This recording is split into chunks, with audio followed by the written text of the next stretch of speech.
here. Hello, I'm Claire, and my question is, Hi, Claire. In regards to transgender, I have an older sibling actually who's transgender, and my question is just how to approach that biblically, specifically in regards to what pronouns to use, and just in general. Yeah, Claire, bless your heart for asking that. Simply stated, there is no such thing as transgender. You're either XX or XY. That's it. God made man male and female. That is determined genetically. That is physiology. That is science. That is reality. This notion that you are something other than your biology is a cultural construct intended as an assault on God. Now, your sibling may not see it that way, but that's what it's all about. And as more than anything, in fact, I was reading an article by R.C. Sproul just yesterday in which he said that the greatest revolution in American history was neither the American Revolution or the Industrial Revolution. It is the sexual revolution. This has become the most far-reaching, damaging of all revolutions that's ever occurred in this country or any other. The problem with buying into this is it is a kind of personal suicide. It is literally the end of your existence in the way that God designed you.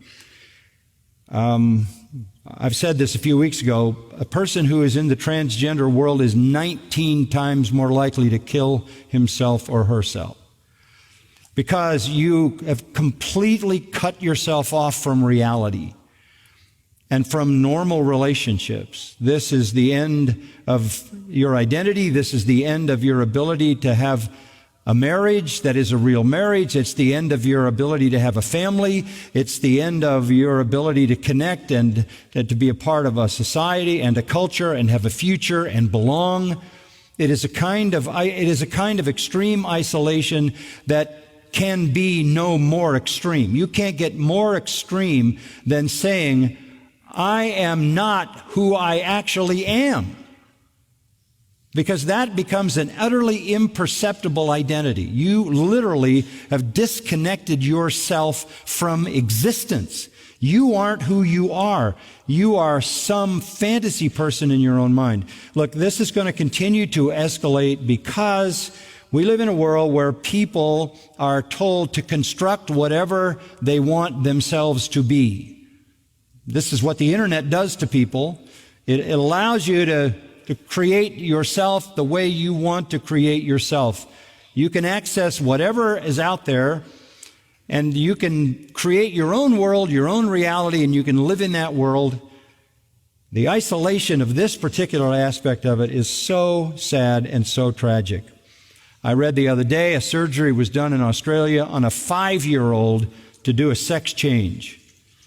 These kinds of parents ought to be imprisoned, who would lead a 5-year-old, and what kind of doctor would ever do that in a hospital in Australia? This is a kind of scarring for life. So I don't mean by being so firm that you want to be lacking in love when you communicate this, but I think the only way you can address it honestly is to say, God made you. And God made you exactly the way He wanted you to be. You're not only fighting God in His physical creation, you are even more importantly fighting God in His sovereignty. You are fighting God in His spiritual relationship to you. This is a war on God. I'm not going to let God tell me who I am. I'm not going to let God define me. I'm going to be my own God. I'm going to define myself. And you're in Romans 1, and that's a reprobate mind. That's a mind that doesn't even function. So while saying that with firmness so you understand it, I think this has to be dealt with love and compassion, because there's some holes in the heart of someone going in that direction. There's a lack of being loved and accepted and feeling wanted and needed and significant. So on the one hand, the reality of that lie and deception is so damaging, so destructive, so isolating, so corrupting that it needs to be confronted. But on the other hand, that confrontation can't exaggerate what already exists, which is a sense of feeling isolated in relationships. So you've got to find the fine line between confronting the error of it to protect the person and at the same time providing the love and affirmation that that person needs to be all that God would have that person be. Does that help? Mm-hmm. Okay. Thank you. Thank you, Claire.